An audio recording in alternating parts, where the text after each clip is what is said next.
Here's an interview from one of our past shows on Rock and Metal Revival. If you're interested in hearing full shows, go to our Facebook page and check out our list of affiliates for times and places where you can hear Rock and Metal Revival. There's brand new music from Disciples of Verity. It is called The Flow on Rock and Metal Revival. And I am fortunate enough to have with me the voice of Disciples of Verity, or you might know him from Living Color. I'm talking about Corey Glover. Corey, welcome to Rock and Metal Revival. How's it going, Red? How you been? It's going outstanding, and it is so good to hear your voice with some new music and this new project called Disciples of Verity. And give us this is kind of like an all-star band, isn't it?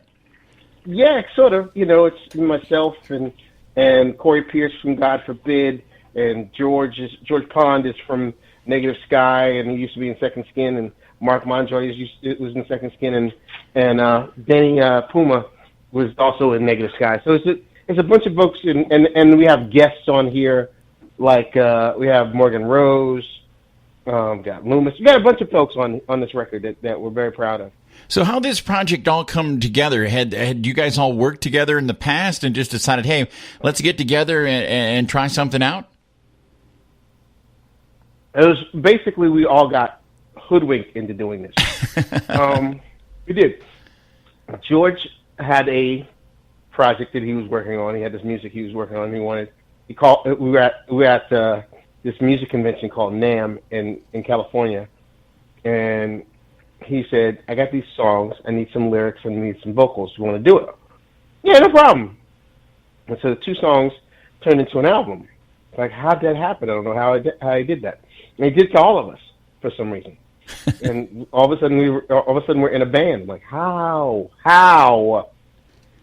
You know, and right now with the COVID thing going on, not a lot of chances for people to get out and see live music. So a lot of people are discovering new bands like this because we're all jonesing for some new music. You know what I'm saying? Absolutely. You know, and go ahead. No, I was gonna say we're doing our best to provide as much music as we possibly can over these times. It's definitely necessary. Well, I guess the immediate question is when it all decides to let us all go back and enjoy some live music. Is this something you guys are thinking about maybe taking out on the road at all, or doing some live shows? Oh, most definitely. As soon as we can, we're going to go out and play this. Okay. Before this all started, at the beginning of the year, we did a couple of shows, and that was fun. And we realized that's how you test a band. You know, you spend all the time in the studio with these guys. That's one thing. But you get in a van and drive somewhere. That's a whole other animal. Well, I guess my question, I was going to ask that question when you just said about sitting in the studio together. I know a lot of days when like bands like this get together where people are all in different bands, it's okay, here's my part, here's on MP3 and y'all just it gets put together in the studio by a producer. But did you guys actually go into the studio and bang this out? Kinda. Some of it was done with some of us, but not all of us. Which was weird. Like, it would be me and George and the guitar player, and then Corey would come along later on, and it was always a different sort of setup. But for the most part, it was basically me and George, and the music was done at some other point, you know. Mm-hmm. So it was like the things had done. But when we got into rehearsals and it just sort of clicked, and it was like, okay, we know we got that part. Then this next part is to go on the road and see how that works. Well, was this something that you had written a lot of songs, or did you guys all bring your own songs to the table? Most of the songs are George's. George wrote most of the music. He and I wrote the bulk of the lyrics. So he and I both had a hand in making this what it is. I know, and there was production from Corey Pierce as well. Mm-hmm. So he did a lot of production work as well. So it was pretty much collaborative.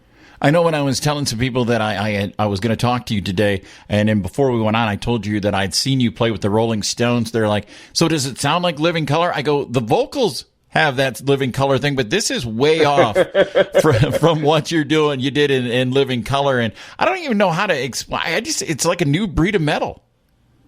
Yeah, this is a real sort of real metal record that I've made. You know, stuff I did with Living Color, the stuff I still do with Living Color is hard rock, and it has some metal elements to it. This is strictly a metal thing, with me in there singing. So I don't know if one would consider me the ultimate metal singer. I'm not. You know, that's Dio. But it's Amen. But it's not. But I'm not Dio. So I did what I do. Well, I guess I got to ask you, Corey. It's even if it's not what you do, is it something that you really enjoy? I mean, are inside absolutely. you're just a hardcore metal guy?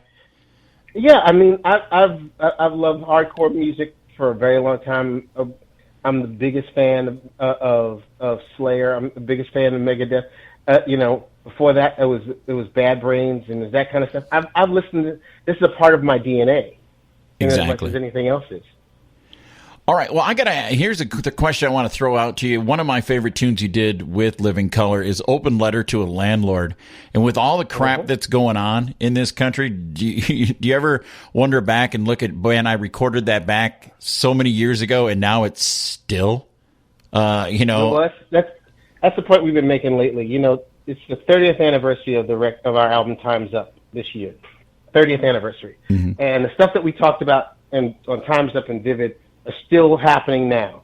That nothing has really changed, and that's kind of disconcerting in and of itself. You know, like we did these songs so that people would realize that this is what's going on, and maybe they make a positive change toward fixing some of the stuff. But you didn't. No. So. Yeah, I was listening to that on the way in to do the interview today, and I'm like, you know what? That song still grabs you today, and I go, that's what I was thinking. Hey, you told us about this 30 years ago, and now it's happening again, and right. That song is just never changed. That's what's sad about it. Nothing's changed. Nothing has. I think it had. That is just sad. Tell us a little bit about working with Morgan Rose and Phil Demmel and Jeff Loomis and those guys. How did they all get involved in this project? Again, whenever you talk about Disciples of Verity, there's a phrase you should keep in mind. Blame everything on George Pond. just because he talked everybody into doing this. Okay. He made everything happen, and hats off to him for doing so, because he did an amazing job. All right. Well, I want to play another cut off this, Corey. I love this album. Where is the best place for people to find out more about Disciples of Verity? You can check on Twitter. You can check on all the socials. Check on Twitter. Check on Facebook. Check on Instagram. It's all there. And all the information you ever need to know about the band is all on those things, all on those formats. And it's going to be available on all formats in CD. Is it going to be on vinyl? That's always my question. I'm in love with vinyl again. Yeah. We're going to do some vinyl. I have a feeling we're going to do a lot of vinyl. But I can't tell you when the record's going to come out because we don't know. Oh, okay. Well, you know what? Until then, we'll just keep spinning it here at Rock and Metal Revival. Another track off this record that I'm just in love with is called "Lying to Myself." Can you tell us a little bit about that?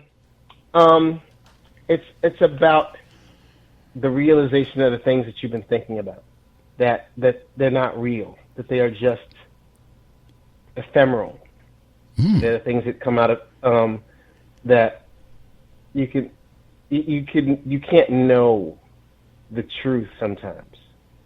Sometimes because you live inside your own head, you'll never know what the truth really is. So that's what that's about. Outstanding. Well, Corey Glover, you are always welcome back here on Rock and Metal Revival. This is Disciples of Verity. The song is called "Lying to Myself." And once again, Corey, thank you. Thank you, Red.